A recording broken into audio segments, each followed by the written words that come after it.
Hello guys and welcome back to the channel. My name is MetroJohnny and today we're back here on NCAA, our college dynasty universe, where we're basically watching, simming full years and looking at the best kids, and they're going to be in the draft pool for my Madden 24 franchise drafts, trying to make the drafts feel more realistic, so it's not just,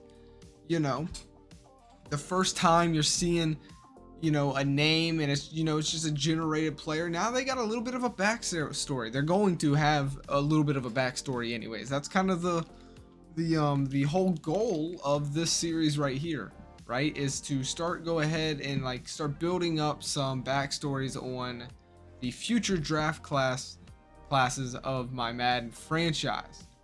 So with that being said, we are now in year number 2, and it's time to go ahead and see what happened in this very interesting year. It was very interesting. Now we're looking at the screen currently of my team that I'm managing, and it was a lackluster year, I do gotta admit.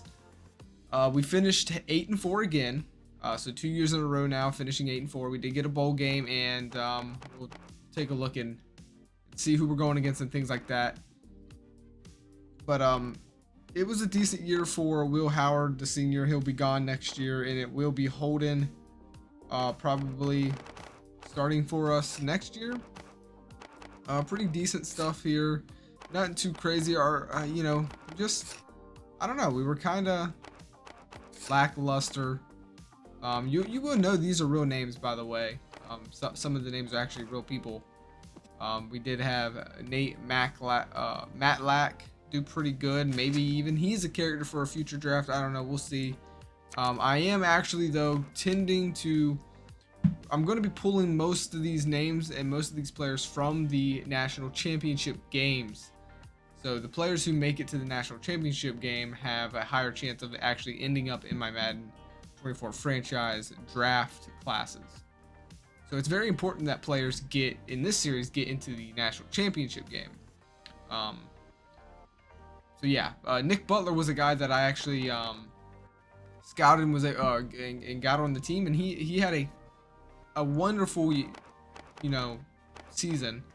3 interceptions, 26 sacks. I mean, freshman, he's gonna be good. I think he's gonna only get better. He's very fast. Nick Butler, I would like to see him play very good, and dude, if I can get Kansas State into a national championship and get these players seen on the big screen, maybe we can even see some of my players actually make it to my Madden franchise.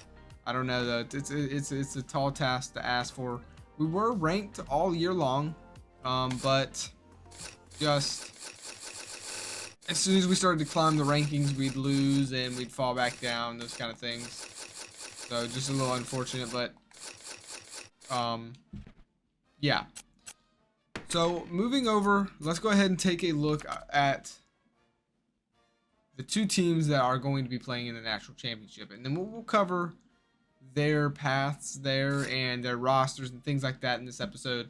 We'll also take a look at some other teams that were pretty close. But here's the bowl games. We actually are going up against Northern Illinois. And look, you see, we're ranked 16th.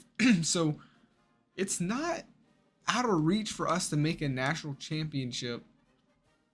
But we got to win games. We're playing hard teams, so we do got to remember that. I mean, I don't know. We'll see. Hopefully we can win this bowl game as well. So teams that were really close into the running: Alabama, Mississippi State almost made it. USC almost made it again. I almost feel like they should have, but they didn't. They finished 3rd, and Ohio State finishes 4th. And I was trying to get the playoff mod to work in this, but I just could not get it to work. Technically, these 2 teams would be in the playoffs, but USC trying to repeat, it's just not going to happen, unfortunately, for them. Texas A&M was right there. But ultimately, we end up with a Michigan versus Georgia national championship, which is going to be a very interesting one indeed. Two very, very good defenses. We could see a defensive showdown here. Georgia's defense is ranked 11th in the pass and 12th in the run game, 5th total in the nation. Michigan's is not far behind them though, which is they're ranked 7th, but their pass defense isn't as good. I guess the biggest hole for both these teams is their passing offense. You know, what they get done in the air. Overall, these two teams look very good. It's gonna be one hell of a showdown for sure, and that will be the game that we're covering in next episode. So 2 episodes per season, so we can grab some and get some of these players, man, get some highlights and get some backstories, and you know, get to see these names again eventually. I really do want to, you know, spice up my franchise this year for Madden. So yeah, like I said in the background, I'm trying to build Kansas State.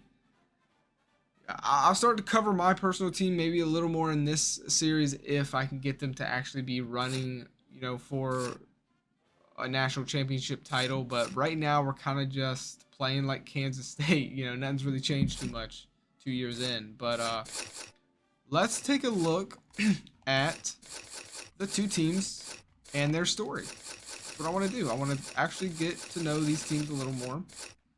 2 different teams this year, so no repeats. We have Georgia. They took their loss very early in the year, went ahead and got it out of the way, and they lost in week 2 against South Carolina. And it was just by 7 points. They went on to just kind of dominate. I mean, putting 62 on Iowa State. Wow. None of these games were really close. You'll notice. I mean, they started off rocky. Week 1 and week 2, they just squeak out a win against Miami. Following week, and then they just go on a tear. They come off of that bye, having a pretty close game against Florida, but pull out the win. Have another close game against Kentucky, pull out the win. Start to pull away from Auburn there. Beat Ohio. Then a 2-week bye, and in the championship game, they beat Alabama 38-35. So they have not lost in such a long time. I do see why they deserve to be here. So yeah, that's their run. They are SEC champs. They're trying to go all out though and get the real gold that matters. So let's move over now and take a look at what Michigan did. Now Michigan, a little bit of a different story. They started off pretty hot, winning their first 3 games and then falling to Notre Dame. Bouncing back against the smaller school, 56-0, easy. Maryland, they squeak by. Rutgers, squeaking by there. Well, not really. They kind of dominated there. But then they lose again, and they lose to a high-ranked team, Mississippi State. So now you're looking at, okay, they got 2 losses. They go on a bye. They beat a very good Penn State. Then they beat Minnesota on the road. And then I think this is where it solidifies their playoff spot as far as we're talking top 4. They beat Ohio State, so now it makes sense. They beat Ohio State 44-28, not even close. And so that kind of makes sense, I guess. And then look at this, Wisconsin, a team that could have possibly been in the running for a national championship shot here. But they lose to Michigan, 31-24. And that takes us to where we're at now. Michigan is, champions of their conference, and they're going to be facing Georgia. So, very interesting, roads of a lot. Both these teams just kind of have dominated. I'm almost more impressed with Michigan's wins than Georgia's in a way, which beating Alabama is a hard task to do, so not taking anything away from it. So now let's take a look at the players who are MFL draft eligible for our series for Madden 24. These are the players we're going to be keeping our eyes on. The players that have everything on the line here. They really want to have a good game. Whether you win or lose, you know, you have to play good, because just because you win doesn't necessarily mean you're going to go in, and get drafted, right? You want to play good here. Of course, these kids are trying not to add too much pressure to themselves. You don't want to think about that yet, but this is the last time, or could possibly be the last time, you get any type of film, any type of coverage on yourself. This is it right here. You got to make a name for yourself right here, right now. And starting quarterback actually for Georgia is Jasper Johnson. All right. He had a pretty good year, 35 tutties, 8 interceptions.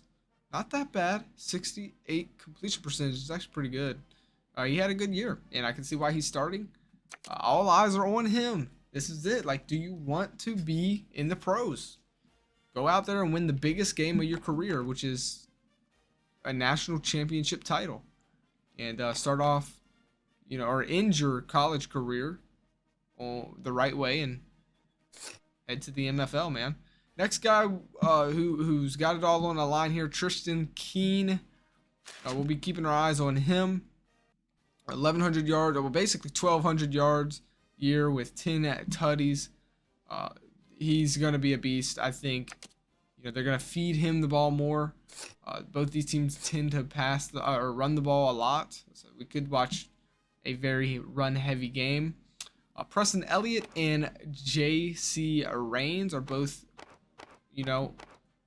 on the watch list here today, so we'll keep our eyes on them, number 11 and number 80. For tight ends, Eli Ritter.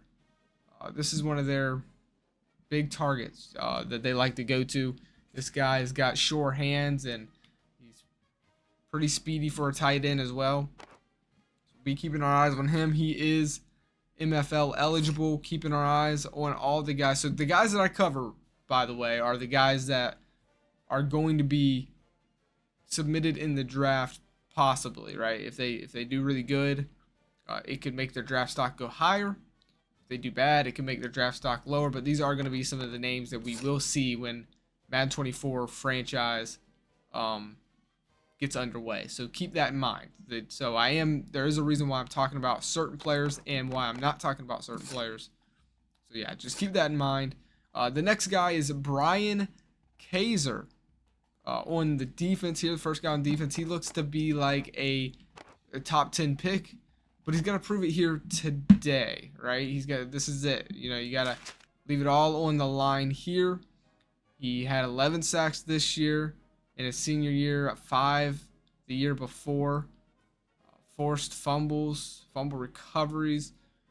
Dude can almost do it all, but he needs to prove it here tonight, right? Moving on to the next guy, which is actually going to be the middle linebacker, Steven Metz. We'll be keeping our eyes on him. He is not, he's a guy who's, we're going to keep, he's good at tackling. He's got a lot to prove here tonight, though, I think. We'll keep our eyes on him. Moving over, there is one quarterback we will be watching out for who is going into the MFL draft, most likely. He is MFL draft eligible. Owen Barnes. Keep our eyes on him. See how he did this year. 27 tackles, 3 interceptions. The year before, 10 tackles too. So he's improved on everything. He's even got a forced fumble there. And at 6 foot, he's got a, he's a little bit tall. Like, yeah, that's perfect size actually. We'll see. I think a guy who's got a lot to prove tonight. He really needs to make his draft stock go up. And if we're calling on his name, that's exactly what it would do. Next player that is going to be draft eligible for our franchise is Xavier Hunt. So this guy right here, 5'10", 198, 26 tackles, 27 tackles the year before as well. Keep your eyes out for him. So that right there will wrap it up for Georgia's draft eligible players. We'll try to see, who we're calling on more, and also just overall, these kids want to go out there and win a national championship title, right? And get Georgia on, in the history books. But now we're going to be taking a look at Michigan. And Michigan has Zachary Davis, who is MFL eligible. And he is their starting quarterback. How did he do? Well, pretty similar to Jasper, right? A little less touchdowns, a little less interceptions. I think exactly the same amount of completion percentage. And a pretty damn good, college career. He's going to be in the draft, but this is the thing. Where he goes and how serious teams want him, I think, is going to depend on tonight's performance, right? I mean, he has a chance to really, if he goes out there and just slings the ball and dominates and shows that he can play under the biggest amount of pressure that, like comparable to a Super Bowl, I think it's going to make teams really want him. And I think personally, I have him as a later first round draft pick, but you could see him shoot up there if he performs well tonight. Abraham Bennett, 6'1", a little taller than I prefer my running backs to be. There's plenty of successful pro running backs who have been that tall or taller. So we'll be keeping our eyes on him. He's seen his carries just go completely up, following his year before when he averaged 4.5 yards per carry. They gave him more, and he was 100 yards, 99 yards shy of 1,000 this year. He did fumble the ball twice. I do think he is the lesser of the two running backs that are going to be in this game. I think he needs to make his draft stock, shoot up as well. We'll be keeping our eyes on him, though, nonetheless. One of the big key factors, though, for Michigan's success is this guy right here, Rolando Daly, and then behind him, James Patton. These two are going to be MFL draft eligible. We're going to be keeping our eyes on number 14 and number 3. They are solid wide receivers, but Daly has really stepped it up with just 5 yards short of 1,000 yards this year, 13 touchdowns in the red zone, and 2 drops each year. He's looking like a very good wide receiver. He's 6 foot, 186. And then James Patton is basically just the same player as him, just a little less talent, a little shorter, but very close and similar in talent. So moving over to the next players that are MFL draft eligible is going to be Butterminer Jr. Yeah, that's right. Right guard, 6'6", 372. I mean, what else do I have to say? He's just good at stopping people in their tracks. I mean, it's that simple. Moving over, for the defensive side, we only have one guy, and he's going to be in the middle. That's Tanner Sanchez. Keep our eyes out on this guy, 6'2", 340. And he's got 5 sacks a year ago, and then in his senior year here, he got 6. It's pretty good for the position he's playing in. I mean, and a little bit of amount of that he's played. So we're going to keep our eyes out for number 61.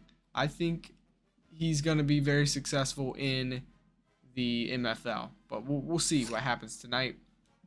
Moving over, outside linebacker, right outside linebacker, Jamar Downs is going to be MFL eligible, so we're going to watch out for this guy. This is the star of the defense, their impact player. He can change it, the whole course of the game. He's a tackling machine, and he can get to the quarterback. He can hit, force fumbles. He's good in coverage. He's 6'5", 247. So we'll be keeping our eyes out for number 90 and see how he affects his draft stock. tonight. Moving over to the next one, which is actually the last one, I believe, and that is, so they don't have any corners. None of these guys really, I mean, they can make big plays and do that stuff, but they still got a lot of time in college. They're not MFL draft eligible, but one guy that is in the secondary for Michigan is Melvin Fleming. He wants to prove himself tonight, prove that he deserves to be in the NFL. He didn't get much playing time, 32 tackles, 2 interceptions this year. I think there's enough there for a GM in the MFL to want to take this guy maybe in the later rounds, but I think he really needs to have a good game here tonight to solidify a spot in the draft. And if he doesn't have a good night, if he does the opposite of that and has a bad night, we could honestly see Flemings just slip out of the draft altogether. I do think there's a lot on the line for this young kid. 6 foot, 186, not the fastest.